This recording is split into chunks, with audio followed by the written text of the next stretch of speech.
Apa racun yang paling mematikan di dunia atau di Indonesia, Dok? Banyak, hampir semua racun mematikan. Jadi gini, bayangkan ya anak-anak itu dibelikan banyak mainan, tapi mainannya itu justru membuat dia keracunan. Jadi timbal adalah salah satu kontributor yang sangat tinggi untuk anak stunting. Katanya kan parfum itu ada namanya ini, kalau di luar di Amerika ya, fragrance loophole namanya. Ya. Jadi celah hukum di parfum. Sehingga dia tidak perlu mendisclose isi parfumnya apa saja ya. Jadi Iya. dia cuma tulis parfum, nggak perlu nulis isinya karena kan itu rahasia ini kan resepnya lah. Nah, itu kalian menyinggung celah hukum yang menjadi konsen sekarang ilmuku. Jadi apa makanan sehari-hari yang ternyata beracun, Dok? banyak ya? Jadi warna, rasa, bahkan pengawetnya udah dapat semua, Mas. Bahan kimia rumah tangga gitu racunnya, gitu kan. Biasanya ya kita harus hati-hati dengan tumbuhan-tumbuhan yang digunakan untuk minuman, karena kita tidak tahu apa itu. Misalnya ya daun, kita pikir daun teh, ternyata bukan. Banyak orang ternyata gagal ginjal akut karena minum itu.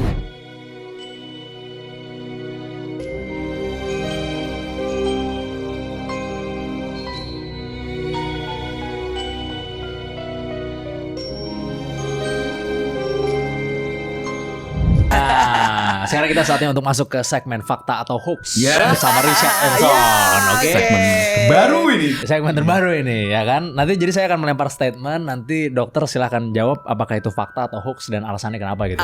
Kalau aku nggak tahu gimana. Gak apa-apa. Ada pas. Pas ada. Pas Oke, ada. patennya kan dia aja ya. Iya benar. Boleh. Ya kan? Pas juga dah benar. Nah. Pas away. Pasung kalau itu ya. Iya. Oke. Yang pertama. Iya. Menghisap bekas gigitan ular bisa mengeluarkan racun. Fakta atau hoax? Hoax. Karena ternyata bisa ular tuh nggak lewat pembuluh darah, Mas, tapi lewat kelenjar getah bening. Oke. Jadi kalau sampean menghisap darahnya, yang masuk adalah darah. Dan kalau darah itu mengandung hepatitis C, ya ketularan hepatitis C-nya, virusnya. Kalau HIV ya ketularan HIV-nya. Berarti gak bisa ya kayak disedot kayak di film-film kan? Iya. Nah, gitu. kalau Racunnya nggak di di situ ya? film-film racunnya nggak di situ karena racunnya di kelenjar getah bening. Jadi memang ketika dia sudah masuk nggak bisa dikeluarkan lagi, kecuali kita membuat dia tetap di fase lokal. Karena tadi itu ya tubuh kita yang pandai ini mempunyai sebuah sistem yang disebut ekresi dan sekresi. Jadi dikeluarkan secara mikro. Jadi saya harap nggak ada lagi yang menyedot bisa ular, nggak ada lagi yang melakukannya untuk membuat bisanya keluar karena tidak ada gunanya, nanti tambah masuk hepatitis C, HIV dan sebagainya. Iya. Harusnya penanganannya gimana? Nah, First aid-nya? karena bisa ular tuh lewatnya kelenjar getah bening dan ketika kontraksi otot-otot, misalnya nih tanganku gini-gini, aku melakukan sebuah kontraksi, itu berarti mengaktifkan pompa kelenjar getah bening. Nah, kalau misalnya bisa ularnya itu dia menggigit aku di jari ini, ketika aku menggerakkan maka pompanya aktif, bisa ular tuh langsung menyebar ke seluruh tubuh. Nah, jadi untuk membuat dia tidak menyebar, maka kontraksi otot-otot tidak dilakukan. Jadi aku membidai tangan, membidai jari supaya nggak bergerak. Membidai itu memberi sesuatu yang rigid kayak kayu, bambu, digendong pakai selendang, jadi nggak bergerak sehingga pompanya itu inaktif atau tidak aktif. Nah, karena dia aktif karena kontraksi otot-otot. Misalnya nih, kita digigit ular di kepala atau leher. Berat.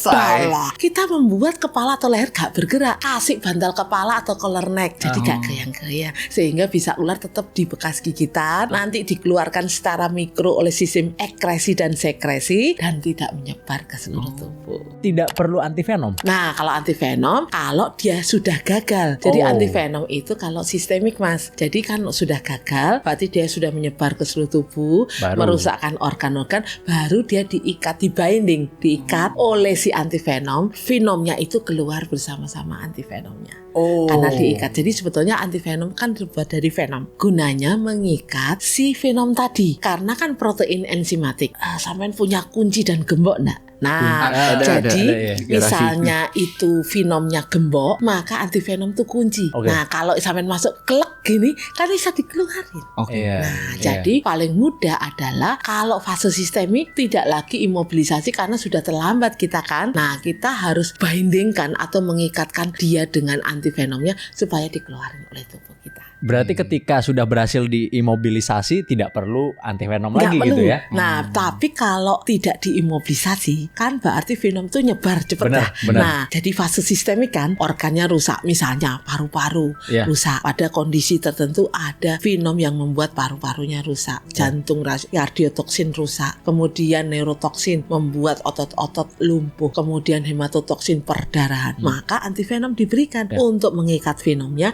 dengan antinya sehingga dikeluarkan dari tubuh. Oke. Konsepnya gitu. Iya, Tapi iya. rada susah ya. Aku nanti kalau kalian nggak ngerti tanya lagi ya. Iya, aman. Rada susah. Pasti penonton ngerti kan? Ngerti pasti ngerti. Pokoknya tanya di komen ya. Iya. Jadi pokoknya tempel itu terus lemesin aja pokoknya ya. Iya, Dilemesin jadi kan aja kan. ketika Iya, dikasih kayu, bambu atau sesuatu yang rigid, kardus misalnya ya, maka dia gak bergerak lemes. Ya ditaruh sini Lemesin atau aja lah. digendong. Iya, iya. Kalau Oke. kaki ya dibuat tidak bergerak. Kalau aku ya kalau yang kena kaki ya langsung aku ngomong bonceng aja sepeda motor supaya dia tidak jalan. Ketika dia jalan kontraksi kan. Oke. Nah, Oke, statement yang selanjutnya nih. Mengikat bagian tubuh yang tergigit supaya racun tidak nyebar. ular nih ya. Ular. Nah, Ular. atau yang lainnya Ya, ya. Oke. fakta atau hoax? Oh ya, hoax lah. Hoax ya? Iya. Bisa digigit di tangan jepret terus kita ikat di sini. Salah Oh lah. salah tuh. Karena kan tadi lewat kelenjar getah Benar. itu Iya. yang diikat kan pembuluh darah. Justru ketika kalian mengikat kan membuat pembuluh darah itu berhenti. Jadi bagian yang sini tidak teraliri darah. Akhirnya nekrosis, kematian jaringan. Diamputasi lah nanti. Oh iya. Nah, Film-film misalnya ngawur nih berarti ini iya, film-film nih. misalnya kena yang lain, kena sengatan ubur-ubur. Oh gitu. Misalnya, terus kalian ikat kenceng-kenceng, pembuluh darahnya ya berhenti loh. Akhirnya ini juga amputasi juga karena nekrosis. Berarti pada prinsipnya pembuluh darah itu arteri atau vena kan sebuah saluran. Ketika salurannya kalian ikat, dia berhentilah mengalir sehingga bagian itu tidak teraliri, jadi terjadi kematian jaringan. Iya. Akhirnya nekrosis tadi. Jadi Benar. nggak usah diikat. Hoax ya? Apapun ya, baik ular, hewan laut, insekta, jangan diikat. Jangan diikat ya. Iya. Keracunan apapun. Oke. Iya. Kalau memaksa muntah setelah menelan bahan kimia, fakta atau hoax? Itu juga hoax. Hoax Karena bahan kimia itu kalau dimuntahkan ada kalanya sebagian itu tersedak masuk ke paru-paru. Wah. Dan itu bahaya sekali. Aku punya kasus. Ada beberapa tahun yang lalu. Aku kan dokter UGD ya. Iya, Jadi iya. pengalamanku itu hampir 25 tahun di UGD itu Iya. banyak ceritanya. Ada anak kecil ya 2 tahun lah Mas. Lari-lari gitu ya namanya aktif ya. Ibunya itu jualan bensin. Ditaruh di taruh di apa nama drum Drum ya? Iya. apa ya drum ya? Dirigen gitu. Bukan Tangki, yang tangki. besar tangki, Iya. besar drum gitu ya, besar. Kira-kira ya 1,5 meter gitu. Iya. Rumahnya dia tuh ditaruh, rumahnya agak tinggi gitu, jadi Iya. agak rendah. Drum itu ditaruh, si anak kecil nyemplung ke Wah. drum itu. Bah, ketelan banyak tuh. Nah, terus tapi nggak lama sama ibunya ditarik kan. Waktu ditarik, anak ini kan Tersedak. ya jelas bensinnya masuk Ada yang semua masuk kan. semua ya, Nah, minum. kemudian sama ibunya dimuntahkan. Ya otomatis kan banyak yang tersedak masuk ke paru-parunya. Waktu dibawa ke kami kolaps semua paru-parunya. Waktu kami lihat di foto ronsen. Wah. Dia meninggal akhirnya. Karena ketika dia masuk paru-paru itu padahal bahan sebetulnya bensin, minyak dan sebagainya itu ya kalau normalnya keluar dari tubuh nggak beracun kan, tapi ketika masuk paru-paru, paru-parunya kolaps. Oh, jadi kalau seandainya tidak dimuntahkan, selamat. Iya, karena kalau tidak dimuntahkan kan masuk saluran pencernaan. Bener. Iya. Pada pencernaan tidak seperti saluran pernapasan. Paru ya. Iya. Nah, karena paru itu sangat Sensitif. sensitif sekali. Wah. Ketika masuk bensin ke situ kolaps semua. Kalau kita foto itu kolaps semua. Kalian tahu kan gambaran kolaps? Jadi gambaran kolaps itu betul-betul gambarannya itu tidak ada udaranya sama sekali. Kan paru-paru mengandung udara Iya, kan. iya. Iya, iya. Kita langsung stres. Aduh, anak udah betul besoknya meninggal karena kolaps dari itu. Nah, tapi ibunya kan nggak tahu bahwa tindakannya dia membuat muntah. ngeselnya. Kan dibuat muntah gitu loh, Iya, iya. masukin tangannya dia muntah itu maksudnya untuk menyelamatkan ya. Iya, iya. Padahal itu salah. Salah ya. Iya. Dan Gila. untuk kimia apapun ya yang masuk mulut, pokoknya udahlah biarin aja gitu ya. Ya, Jangan jadi gini, dimuntahin ya. memang ada kimia yang sifatnya itu korosif. Heeh. Adalah yang misalnya air keras ya. Ya.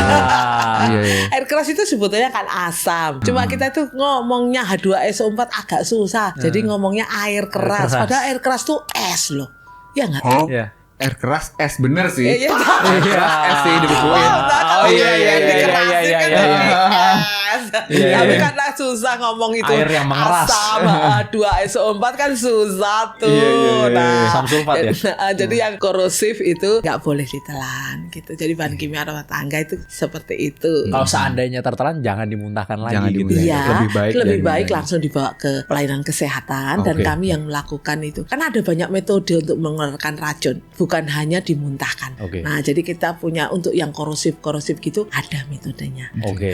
Jadi misalnya diberi sesuatu bahan untuk mengikat korosif tadi gitu. Minum air kelapa hijau untuk detox gimana? Ya Fakta itu atau dia. hoax? Banyak orang segala hal dikasih kelapa hijau. Gigitan ular kasih kelapa hijau. Keracunan kelapa hijau. Di dekat rumah saya. Tadi kan Anda tanya rumah saya ya Mas ya. Di dekat rumah saya itu di daerah jalan pondasi dan bangunan ada satu jalan isinya orang jual kelapa hijau. Nah, jadi tak tanya tuh kan aku deket situ kan. Tak Ya. tanya, "Pak, siapa yang beli?" Satu, orang kena kanker minum kelapa hijau. Oh. Orang keracunan minum kelapa hijau. Terus pokoknya segala sesuatu kelapa hijau. Padahal kita tahu sebetulnya kelapa hijau bukan antitoksin kan? Oh. Iya. Bukan antitoksin. Tapi kalau kita keracunan kan mual, muntah, diare. Iya. Nah, kalau minum kelapa hijau mengganti elektrolit dan cairan kita. Cuma ganti cairan. Oh, cuma tubuh ganti doang. cairan. Iyalah, karena dia tidak mengandung antitoksin, dia nggak bisa jadi antivenom gitu ya, nggak bisa. Ngedetox nggak bisa berarti ya? Enggak. Cuma ganti cairan tubuh Iya, aja. ganti cairan dan memang itu kan enak tuh rasanya. Iya. Dan selain itu karena ini bukan air kosong gitu, tapi itu ada elektrolitnya. Iya, iya. Sehingga kalau kita diare, dehidrasi, muntah, itu bisa tergantikan. Karena kekurangan cairan. Kekurangan cairan dan kekurangan elektrolit ya. Dan elektrolit, Nah, ya. sehingga ketika minum itu, habis minum itu rasa Seger. lebih segar, lebih enak. Bahkan mungkin nggak muntah-muntah sebanyak yang sebelumnya. Iya, iya, iya. Jadi memang dulu kala dianggap bisa nih, padahal ya nggak bisa juga. Nggak bisa ya. Misalnya dengan gigitan ular, nggak mungkin lah kelapa hijau mengikat venom gitu lah.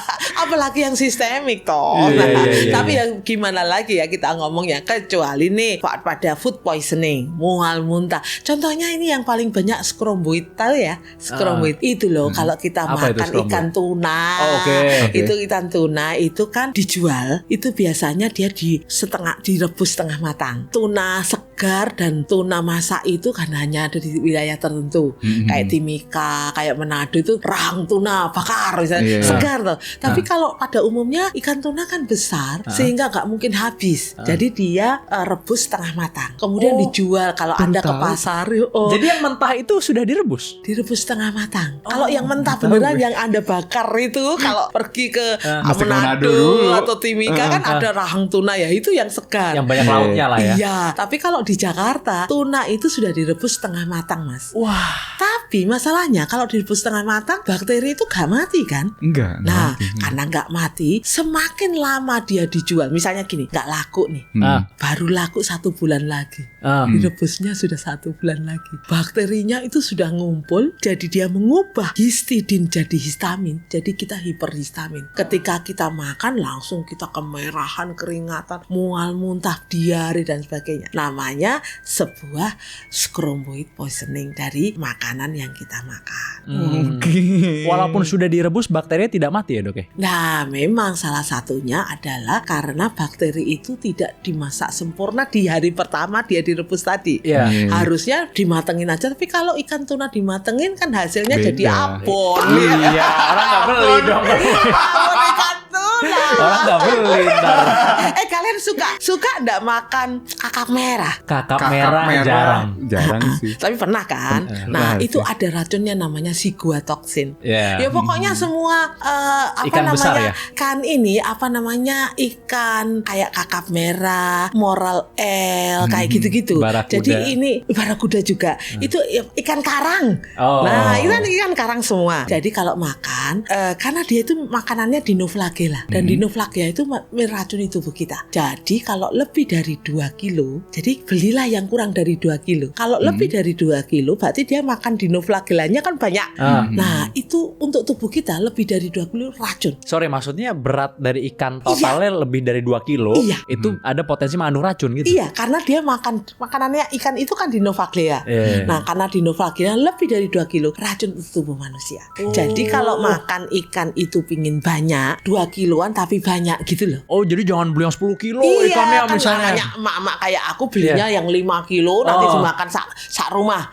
Efisiensi gitu. Iya, benar. Jadi yang bagus itu adalah ikan kecil-kecil, misalnya kalau kakap merah itu kan 800 gram Ya. gitu-gitu, tapi banyak boleh. Karena kalau lebih dari 2 kilo dia si ikan itu makan dinoflagelanya banyak dan itu racun bagi tubuh kita. Sigwatoksin namanya. Berarti repot ya kalau misalnya kalau belinya potongan-potongan Iya, repot ya. Nggak karena kita tahu nggak ya. tahu Nggak tahu ikannya itu beratnya berapa. berapa, iya.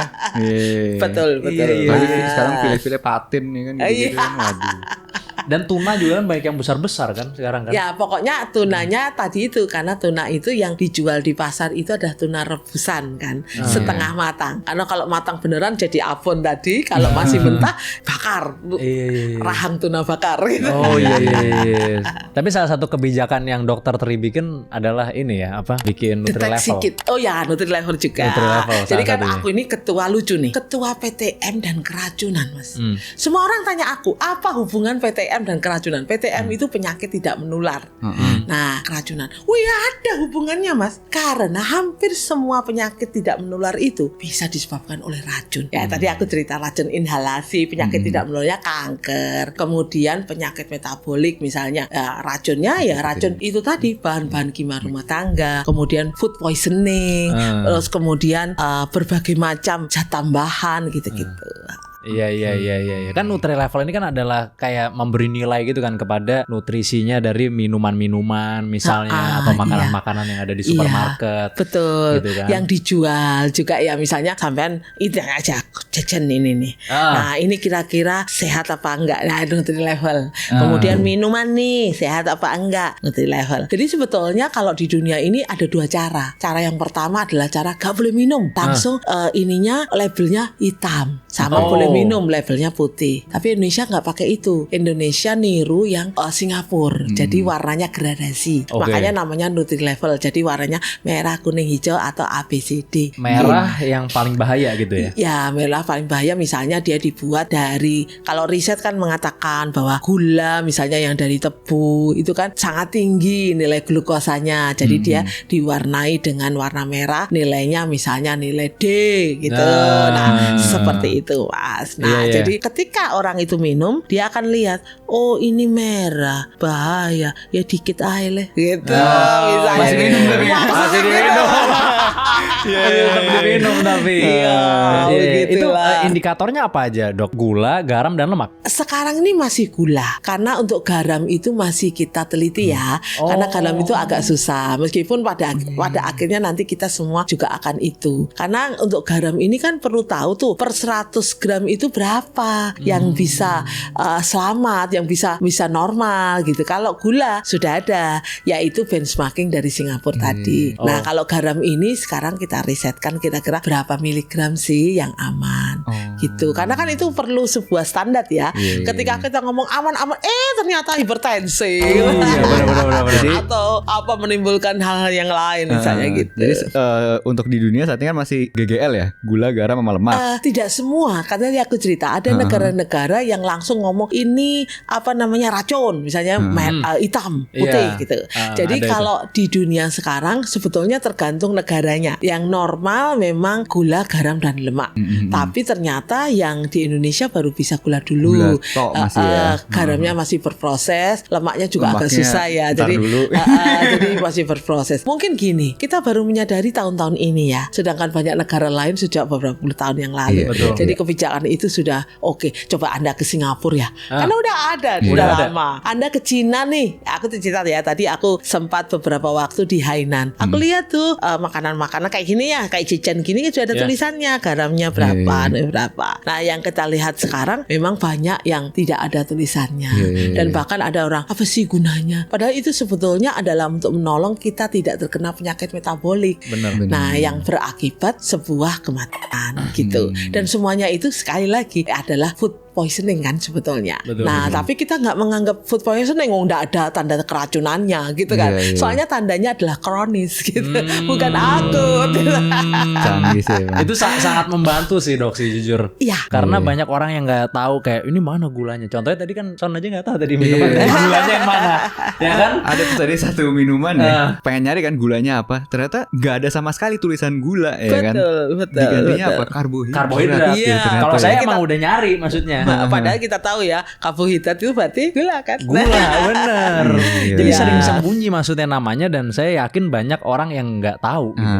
Dan mungkin Iya. Karena dia jadi bahaya nanti ya buat mereka. Betul. celah Karena hukum itu tadi kayak gini ya. iya, celah hukum itu yang memang harus diselesaikan. Oh iya. Ya, Kalau aku di- berharap gini Oke. Mas, karena kita sudah mulai pada kebijakan tentang lifestyle, dan di negara lain tuh sudah jadi dulu kala. Iya. Karena negara kita gede, penduduknya banyak, dan tentu saja banyak loh. Jadi akhirnya Saya sering mendengar ya. Sering iya, mendengar ini. Iya. terabaikan lah berpuluh-puluh tahun. Nah, Iya, moga-moga setelah ini akan lebih aku lihat sih kalau anak muda lebih memikirkan tentang kesehatan ya Lebih sekarang melek ya. Iya, lebih melek. Mungkin karena literasinya juga makin bagus ya, sehingga mereka betul-betul memilih untuk hidup sehat. dan Informasi sebagainya. lebih mudah didapat. Iya, betul. Tapi emang- Misalnya mereka belajar sendiri aja, buka EA sudah tahu semua kan. Benar. Nah, gitu. Iya. Apa Iya. tapi kalau di Singapura katanya kalau mendapat nilai D itu bahkan tidak boleh diiklankan sampai. Iya, sampai segitunya. Tapi di Indonesia kita akan kan kesana masih sebetulnya iya, meskipun banyak yang protes pasti. Iya. Itu pertanyaan selanjutnya. sama yang Udah ketebak sama dokter. sama yang parah juga yang Kolombia ya kalau nggak salah ya. Iya, Nah dia iya. apa netapin pajak ini ya, pajak junk food ya, atau pajak Iya, ini ya, iya, yang buat banyak, ultra proses banyak kan. negara tuh sebetulnya sudah menetapkan itu Iya, pajak-pajak. iya, iya. Jadi semakin jelek nilainya, misalnya Iya. yang gulanya itu sangat tinggi atau garamnya sangat tinggi, Iya. pajaknya lebih tinggi Pajaknya lagi. lebih tinggi. Jadi misalnya nih ya, kita minum sesuatu manis banget, Iya. kita bayarnya pajak lebih tinggi sehingga kita nggak akan beli lagi karena pajaknya tinggi. Iya, Harganya pun mahal. terpaksa naik. Naik. Dan gitu. pajaknya kan naik terus. Kayak setahu saya itu 2023 masih 10% pajaknya. Tahun ini 20%. Iya, Tinggi naik terus sekali karena itu. itu salah satu punishment bahwa dia menjual sesuatu yang toksin. Benar. Tapi balik lagi maksudnya apakah Indonesia akan ke arah sana? Kalau menurut Sebetulnya dokter? kalau kita ingin mendaji negara yang sehat, harus ke arah sana, celah hukum tadi. Harus galak gitu. Harus galak Iya, ya. cuma kalau kita kompromi terus, akibatnya coba ya, orang yang mengalami metabolic disease, misalnya diabetes saja, negara berat loh, misalnya untuk pengobatannya. Belum lagi kalau sudah gagal ginjal, belum lagi stroke, belum lagi jantung. Berapa itu? Jadi cost dari gini, dulu waktu aku membuat kebijakan tentang ular, aku tuh menulis sebuah jurnal. Nanti coba dicek ya, jurnalku Oke. Q1 Mas. Oke. Tahu toh, sejak Q1. Oke. Ngomongnya gini, estimate economy burden snake bite. Nah, demikian juga dengan Nutri Level ini, estimate economy burden of glukosa, ya, salt dan sebagainya. Kita harus membuat itu karena kita akan tahu berapa kerugian negara ini kalau tetap membuat kebijakan yang salah. Iya, Nah, iya, jadi iya, ya iya. tulisanku tentang estimate economy burden snakebite itu yang membuat keputusan pembelian antivisa ular. Karena kalau tidak dibelikan antivisa ular, negara ini rugi 10 T setiap tahun. Wah, Ada hitungannya tuh, ada Mas. hitungannya, ya. Yang hitung tuh ahli health policy Oke. dari Thailand. Temanku ada sekolah health policy di Thailand itu. Jadi dia ngitung itu, cuma ngitung estimate economy Iya, burden. iya, iya. Dan aku lagi pesan ke dia untuk menghitung yang tadi itu, Nutri Level.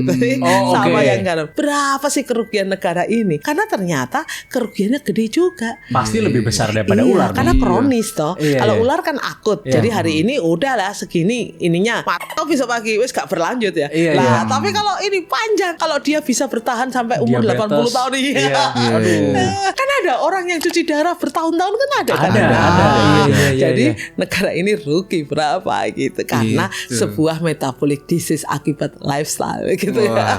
Tapi mungkin itu sesuatu yang sulit untuk dilakukan ya, karena kan pasti perusahaan-perusahaan yang menjual kan juga established dan sangat besar sekali. Gitu.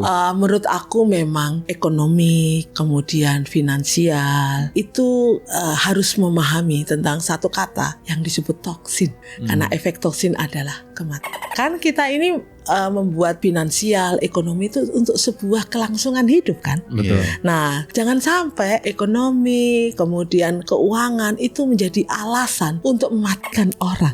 Paham maksud saya? Paham sekali. Ya, sayang memang literasi tentang toksin sedikit sehingga banyak orang menganggap bahwa uang, ekonomi itu lebih berharga dari nyawa manusia. Lebih berharga nyawa manusia. Padahal nyawa manusia itu harganya tidak terbatas, Mas.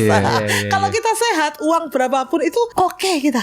Tapi kalau kita sakit, uang berapapun tidak ada gunanya. Benar nggak? Benar. Ada yang pernah bilang katanya ada satu masalah yang kalau lu dapet, lu langsung lupa sama masalah lain. Iya. Masalah kesehatan. Betul. Kan meskipun uang kita itu bertriliun-triliun, kalau udah sakit, gagal ginjal misalnya yang cuci darah, selesai. Yang lain udah nggak peduli, yang penting sembuh. Gimana nih caranya sembuh gitu ya? Iya, betul. Selesai. Iya. Moga-moga setelah ini literasi tentang toksin bukan hanya toksin alami yang selama ini kita geluti, termasuk yang non alami itu lebih meningkat lagi. Jadi lifestyle bangsa kita itu semakin baik. Yes. Kita juga pengen para penonton juga hidup lebih baik lagi ya. Moga-moga podcast ini bisa menyadarkan itu ya, Mas. Moga-moga banyak yang nonton lah. Tapi ada satu ancaman lagi, Dok, namanya superbug. Katanya dunia sedang mengalami ancaman besar yang bernama superbug yang bikin tubuh kita tuh kebal sama obat, terutama antibiotik. Ya, itu kan akibat manusia itu tidak rasional menggunakan antibiotik kan. Kalian kita tahu sendiri. Misalnya nih, batuk dikit, udah beli antibiotika. Kalau di Jakarta ini beli antibiotika harus ada resep dokter. Tapi di daerah kan enggak. Aku sering lihat tuh temenku sakit perut sedikit ya, infeksi sedikit, batuk sedikit, udah beli ampicillin, udah beli amoxicillin. Jadi dipikir itu vitamin kali ya. Nah, jadi akhirnya terjadi resistensi yang sangat berat. Makanya sekarang kalau aku misalnya kasus gigitan ular kan kadang ada infeksi sekunder. Nah, aku tuh selalu meminta para dokter itu untuk mengecek dulu leukositosisnya. Jadi leukosit yang meningkat tanda sebuah infeksi sekunder kan, baru boleh masuk antibiotikanya. Kemudian kalau kan ini untuk ular, tapi kan aku ini spesialis emergensi semua penyakit kegawatan ya. Nah, jadi misalnya mereka tidak ada indikasi peningkatan dari leukosit ataupun CRP misalnya tanda infeksinya tidak ada, ya gak boleh kasih antibiotika. Mungkin dia hanya dehidrasi, kekurangan cairan. Mungkin dia hanya suportif simptomatik, misalnya dia hanya butuh analgesik, gak butuh antibiotika. Karena selama ini kita pikir antibiotika itu, ini yang bikin mantep cepat sembuh. Karena kita nggak mau proses sakit, gitu kan? Nah, padahal proses sakit misalnya ya pilek itu sebetulnya mekanisme tubuh kita untuk membuat virus yang masuk, bakteri yang masuk itu terkumpul di dalam lendir itu dan dikeluarkan dari tubuh. Kita nggak mau pilek. Nah, kita nggak mau batuk. Padahal batuk adalah sebuah refleks tubuh. Refleks tubuh untuk mengeluarkan virus atau bakteri. Jadi nggak apa-apa batuk itu sebetulnya. Nah, tapi kita bikin nggak mau batuk. Sakit apa? Batuk-batuk. Bukan sakit. Kita pengennya cepat sembuh ya. Iya, padahal itu sign dan simptom. Betul, benteng tubuh dan sebuah tanda dan gejala bahwa kita kemasukan sesuatu. Tapi bukan itu yang diobati. Nah, yang diobati kan penyakitnya atau bakteri atau virusnya kan. Nah, akibatnya ya seperti itu. Jadi superbug itu memang menjadi perdebatan sejak tahun 90-an ya. Karena harus udah lama ya. Tapi di Indonesia kan susah tuh. Karena kan bebas dulu pembelian itu. Tapi akhir-akhir ini harus pakai resep dokter kan ya. Benar. Aku sih seneng kalau itu bisa pakai resep dokter karena itu berarti betul-betul indikasi. Dan selama ini kan asal beli. Namanya maafkan, kalian masih mengenal nggak tetrasiklin? Nggak tahu. Jadi dulu ada namanya antibiotika tetrasiklin. Orang diare dikit minum tetra. Bahkan orang-orang desa sudah tahu, minum tetra aja udah langsung sehat loh. Padahal dia nggak sakit karena dia berpikir tetrasiklin adalah vitamin. Ya susah lah. Padahal antibiotik itu. Antibiotika. Sama ini troches, tahu saya? Protes kan ada yang antibiotik ada tuh. kan itu juga Emang itu gitu. antibiotik, Dok? Meskipun dalam bentuk yang kan antibiotika itu ada generasi-generasinya kan. Nah, generasi pertama, 2, ketiga gitu kan. Jadi sebetulnya memang harus pakai tur sensitivitas antibiotika untuk memberikan antibiotika. Tapi kan kalau nunggu kultur itu kan lama, beberapa hari lah. Jadi orang itu sudah nggak sabar pingin cepet sembuh. Nah jadi udah langsung tembak. Padahal ternyata keliru. Aku pernah punya kasus ya, bukan gigitan ular, sakit biasa. Dia sudah kita beri beberapa antibiotika kok nggak sembuh. Akhirnya aku usulkan, kita ini salah loh. Kita kalau gini ini salah. Harus kultur dulu. Betul. Ternyata waktu di kultur sensitivitasnya bukan dengan antibiotika yang kita berikan itu. Ternyata dia punya antibiotika yang lain yang sensitif yang selama ini belum kita berikan. Nah jadi sebetulnya memang pemberian antibiotika itu harus rasional dan harus sesuai dengan sensitivitasnya dia.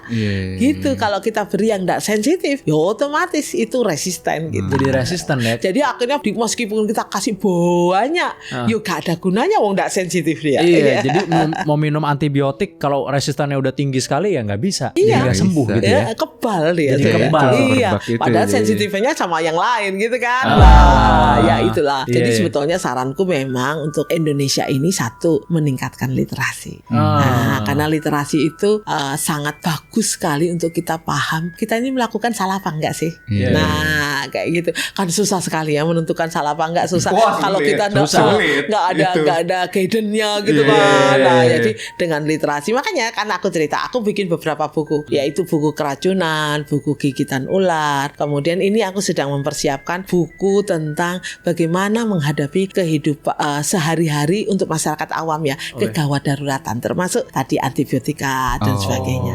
Karena kalau kita terutama ibu-ibu ya, kalau Iya, iya. ibu-ibu itu di rumah jadi dokter dan jadi guru ya kan. Betul. Nah, coba kalian cek mama kalian ketika kalian sakit, yang pertama jadi dokter adalah mama kalian. Iya, betul? benar, Terus betul, yang betul. kalian kalau nggak bisa ya ibu kalian pasti Iya, yang iya. pertama kali ngajari. Besoknya baru gurunya atau dokternya kalau Iya. sakit, iya kan. Iya, Nah, iya, iya. jadi kalau kita bisa meningkatkan literasi kepada ibu-ibu itu sangat bagus sekali. Karena nanti mereka kalau ada gitu, jangan beli antibiotika, dulu ke dokter dulu, sensitivitas dulu sehingga nggak ada rasionalisasi antibiotika bisa bagus dan tidak ada resistensi. Karena WHO meramalkan di tahun 2050 itu per tahun akan meningkat 10 juta karena superbug. Iya. Dan itu yang kebal. paling Lebih menakutkan tinggi dari kita. kanker lagi. Karena riset antibiotika itu misalnya antibiotika baru ditemukan 1, tapi yang resisten itu sudah 5 juta gitu. Nggak ada gunanya kan? Nggak ada Perbandingannya gunanya. parah. Nggak Jadi ada ntar gunanya. lama kebeset dikit, serat infeksi selesai malah Iya, kita karena ya. nggak ada yang bisa mengobati itu. Tapi sebenarnya ada satu masalah dok, di mana ada sebuah riset yang mengatakan 70% dari antibiotik itu ternyata dikonsumsi sama hewan, Ya, bukan kan manusia. Kebanyakan kita riset obat-obatan kan pada hewan, coba dulu. Nggak mungkin pada manusia langsung, Thomas. Untuk pengemukan maksudnya. Ini buat Ya, hewan kalau ternak. pengemukan pasti karena supaya mereka tidak terinfeksi oleh bakteri dan virus. Betul. Nah, jadi dia di karsian itu biar sehat, biar produksinya bagus, dagingnya bagus dan dijual bagus harganya. Yang akhirnya masuk ke mulut kita juga dok. Ya, pastilah itu. Karena kan apa yang Ya, kita iya makan kan? kan jadi toksin tadi ada Bener. cerita. Jadi Food poisoning. walaupun kita udah ngehindarin jangan minum obat yang antibiotik deh, tapi apa yang kita makan udah mengandung antibiotik juga ternyata. mengandung toksin juga itu kan. Jadi memang gimana dong? memang ya jadi kalau dalam kondisi konteks seperti ini kan sesuatu yang tidak bisa kita kendalikan. Tapi kan iya. kita bisa mengendalikan makan dagingnya toh. Oke. Vegan. Enggak, maksudnya gini. Oke, 1 minggu berapa kali Oke, kan? oke. Tidak harus setiap hari toh makan daging, Betul, kecuali betul, kita betul. memang orang-orang yang makanan dasarnya daging. Kita Iya, kan iya, iya. enggak kalau di Indonesia. Tapi gini, saya kira kalau Anda sering ke luar negeri ya. Di luar negeri proses peternakan memang sangat ketat sekali kan ya. Jadi mereka tidak boleh memberikan obat-obat yang kira-kira dapat meracuni manusia yang memakan dagingnya kan. Ketat sekali kan, mereka punya sebuah standar. Jadi standar itu yang membuat peternakan mereka dan hasil daging mereka bagus dengan harga yang mahal. Iya. Nah, jadi kalau di Indonesia harganya murah ya ada harga, ada kualitas. Itu dia. Serba bingung sih dok. Misalnya Iya. kita mau makan daging juga takut yang antibiotik ini, mau makan ikan juga takut merkurinya misalnya Iya. atau apa ya. Jadi kita jadi bingung juga nih. Ya pokoknya kalau saya bagaimana kita mengatur dari segi makanan kita itu tidak berlebihan dan kita paham yang kita beli itu kira-kira sehat apa enggak. Oke. Nah misalnya daging tadi aku cerita ya, memang tidak mudah itu karena kalau daging itu di Indonesia hampir semua pakai ala kok daging beras saja ya kan. Beras beras itu kan mengandung pestisida dan sebagainya. Dan pestisidanya nggak dikit loh. Untuk membuat padi itu sampai seperti itu banyak loh. Nah jadi ya memang mau itu makan apa ini? iya. Jadi memang toksin itu ada di mana-mana. Jadi saran saya kalau saya ya kita bagaimana memanage itu supaya kita ketika merasakan ada sebuah abnormalitas kita bisa segera disembuhkan. Lama-lama mandi aja sabunan mikir-mikir nih. Nah, sabunan dan sampoan enggak ya? Tapi ternyata di laut itu banyak hewan dan tanaman yang beracun juga ya, Dok? Banyak ya? Banyak. Saya kagetnya ngelihat yang siput itu. Namanya apa? Corn snail. Corn snail. Jadi corn snail itu nocturnal animal. Dia hanya keluar di malam hari. Nah, jadi karena nocturnal animal, dia itu mengandung neurotoksin. Kayak ular yang king cobra itu kan neurotoksin ya.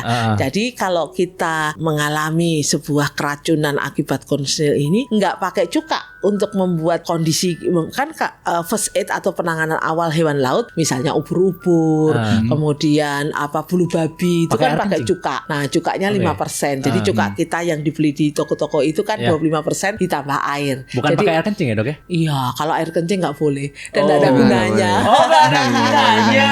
Iya, karena air kencing itu ternyata tidak mengandung bahan-bahan yang bisa merusak dari racun-racun ini. Nah, contohnya gini, ubur-ubur. Ubur-ubur itu kan punya rambut-rambut itu yang panjang-panjang. Namanya itu kan tentakel. Tentakel itu ada bagian kecil-kecilnya nematosid dan diisi dari nematosid itu adalah cnidae, sel penyengat. Sel penyengat itu bentuknya kayak gini loh Mas. Tanda tanganku ini loh, G. Iya. Jadi ini untuk sengatnya, ini kantong bisanya. Ketika dia menempel di tubuh kita, kantong bisa ini akan menginjeksikan bisanya. Dengan diberi cuka, si cnidae ini rusak. Tapi dikasih air kencing, tetap aja dia nempel. Percuma ya. Iya. Kalau pakai cuka? Cuka itu yang 5%. Kalau yang 25% iritasi kan.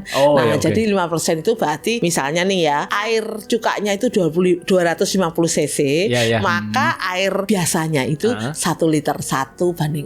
Jadi 5%, seperlimanya kan. Nah, kalau 5% cnidae ini akan rusak, Mas. Karena rusak, maka injeksi dari kantong bisa ini lepas toh, rusak. Jadi ini gini, nggak bisa injeksi lagi. Selesailah masuknya venom ke dalam tubuh. Nah, jadi untuk corn snail juga gitu. Kalau untuk venom yang sudah sempat masuk gimana? Nah, otomatis untuk venom yang sempat masuk akan menimbulkan sebuah envenomasi. Kalau banyak, tentu saja envenomasinya juga banyak. Kalau ubur-ubur misalnya ya kardiotoksin Mas ya. Dia menimbulkan sebuah kolaps daripada paru dan jantung. Jadi akut pulmonary collapse. Nah, jadi kondisinya bisa kita lihat orangnya biasanya sesak, jantungnya juga berubah, ada STEMI misalnya, kayak serangan jantung gitu. Tapi penyebabnya kardiotoksin tadi. Jadi memang diberi anti venom ubur-ubur. Ada yang produksi Australia. Terus stonefish, ikan batu. Nah, itu ada durinya Mas. Durinya itu mengandung myotoksin. Nah, jadi sama, kita beri cuka supaya si duri itu rusak. Jadi tidak bisa menginjeksikan kantong bisa tadi dengan memasukkan ke tubuh kita dari duri tadi itu si bisanya tadi.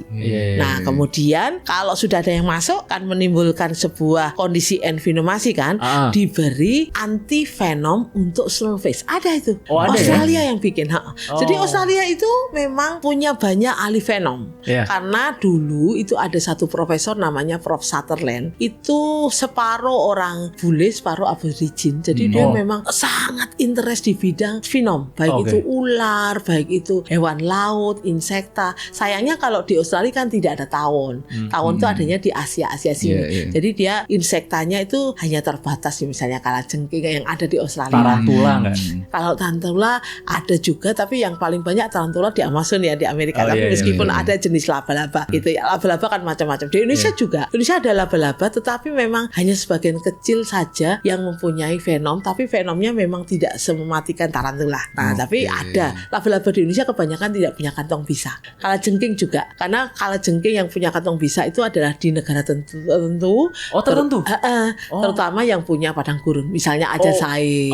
Ya. Kemudian kalau Anda naik haji itu di daerah Abu Dhabi iya. atau Arab, Iya. karena dia harus mematikan. Sebetulnya kantong bisa itu untuk dia makan kan, untuk menangkap makanannya Iya. supaya nggak lepas lagi. Bayangkan di padang gurun dia dapat satu semut misalnya ya, terus dia nggak punya venom, ya lepas lagi semutnya, dia yang kelaparan. Gitu. Iya. Jadi sama Tuhan sudah dilengkapi dengan venom supaya kalau ada binatang langsung bisa jadi makanannya dan dia survive. Sebetulnya kantong bisa itu untuk survive-nya dia, Iya. untuk mematikan makanannya. Iya. Kalau konsnel tadi gimana ya nyembuhinnya, Dok? Ya? Jadi kondisinya sama, dia mempunyai sebuah kantong bisa neurotoksin. Jadi orang itu akan mengalami gagal nafas, Mas. Nah, seperti neurotoksin. Jadi first aid-nya harus seperti ular neurotoksin tadi, yaitu diimobilisasi, dibuat tidak lemesin bergerak. tadi, Iya, bagian yang kena sengatan konsnel. Jadi misalnya kita ambil kayu atau bambu di tangan gitu ya, kemudian dibuat tidak bergerak, atau kalau tidak ada ya selendang digendong dibuat tidak bergerak karena neurotoksin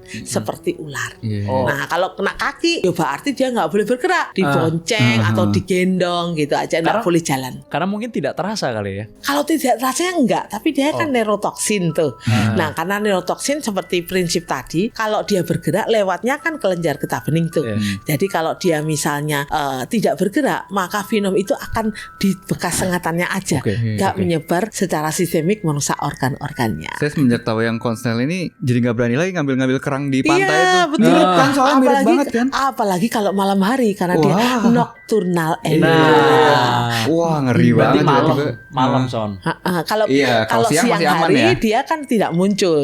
Kalau tidak mencari makannya, tapi konsel waktu kita ini ambil, ya kena. kita yang ngambil kan. Tapi kan nggak boleh lah. kebanyakan jarang orang yang ngambil. Tapi kalau misalnya kita duduk-duduk di pantai malam hari, dia yang dekat berjalan ke kita gitu-gitu. Kan dia aktivitas di malam hari kan ya. Jadi dia mencari makanannya kan. Nah, gitu. Tapi kalau siang hari dia ya duduk tenang-tenang aja tidur gitu kan.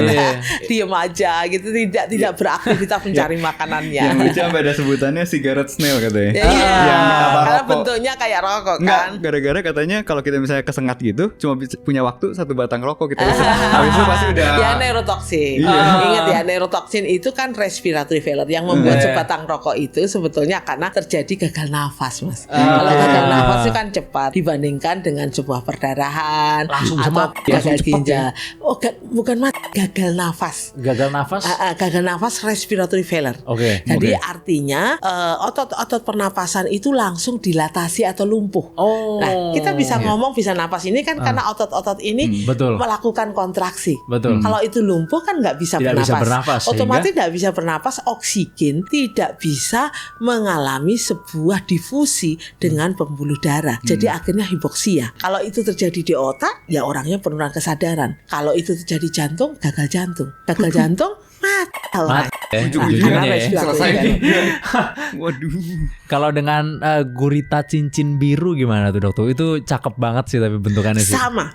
Jadi cornel sama gurita cincin biru itu kan nocturnal animal juga. Dia neurotoksin juga. Neurotoksin juga ya. Jadi sama. Kurang lebih sama respiratory failure, gagal nafas, kemudian hipoksia, gagal jantung, ya sudah fatalitas, mortalitas. Ke laut Jadi malam-malam. hati-hati dengan cornel karena barangnya cantik, kita pingin pegang pasti ya. Nah, apalagi kalau misalnya Anda pelihara, banyak loh ini pelihara di akuarium. Oh iya, saya pernah lihat. Ada beberapa orang terkena ini akibat pelihara di akuarium. Sudah itu diobo-obo sama anaknya. Wah, kacau. Anak-anak kecil lihat itu bagus. Iya. Yang gurita itu emang bagus sih, cincin-cincin biru gitu. Kecil lagi kan. Iya. Apa terus kan ngasih makannya kan kayak ada ikan emas gitu, pak dijepit ya kan. terus nanti apa namanya siputnya tet gitu. Iya. Lucu ngasih makan deh. Iya, dan aku banyak dapat pasien akibat memelihara hewan-hewan laut berbisa di akuariumnya. Wah. Termasuk ikan pari. Ikan pari ya?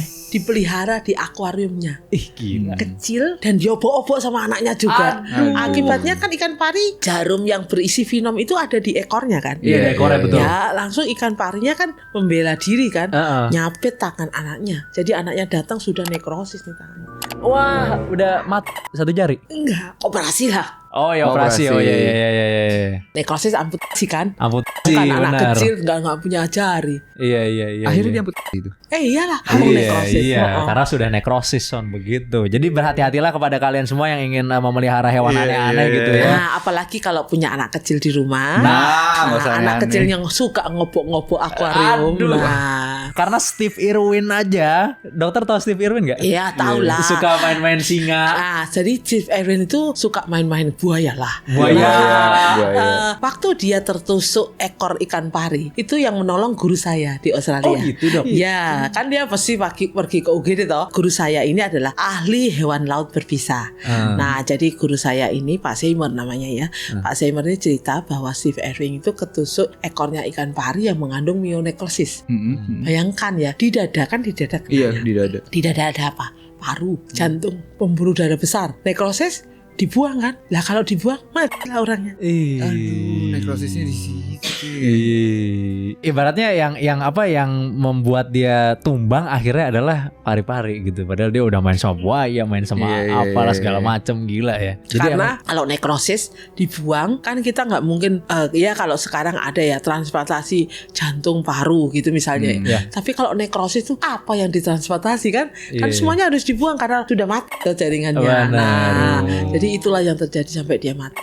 Terjadi nekrosis dari isi dari toraksnya dadanya. Pas dia lagi nyemplung kan, jedar, Iya. langsung Jadi ketancep. intinya berhati-hatilah kepada para penonton Yes, ya yes, kan. yes. Iya. Berhati-hati baik itu adalah hal yang sangat berbahaya ya kan Benar. maupun yang tidak terlihat berbahaya karena ternyata racun ada di mana saja teman-teman ya. Benar. Saya rasa episode ini sudah cukup membahas tentang segala jenis racun yang ada di muka bumi ini ya kan. Tidak ada yang terlewat gitu ya. Nggak ada, Mudah-mudahan nggak ya ada. teman-teman ya. Mudah-mudahan teman-teman juga puas menontonnya dan mendapatkan informasi yang luar biasa. Terima kasih. Yes, terima kasih banyak Bu Tri. Dokter Makasih. Tri luar biasa sekali Terima atas kasih, sama-sama. edukasinya. Mudah-mudahan ini bisa Moga-moga yang racun-racun nggak ada lagi. di roasting. Untuk penonton. Oke kalau gitu terima kasih buat kalian semua yang udah nonton. Langsung komen di bawah karena itu ada Disrespect Yes, jangan lupa komen, like, dan subscribe video kita. Jangan lupa juga join member dan Discord link di deskripsi semua. Sampai jumpa di episode selanjutnya dari Di Atas 12. Terima kasih.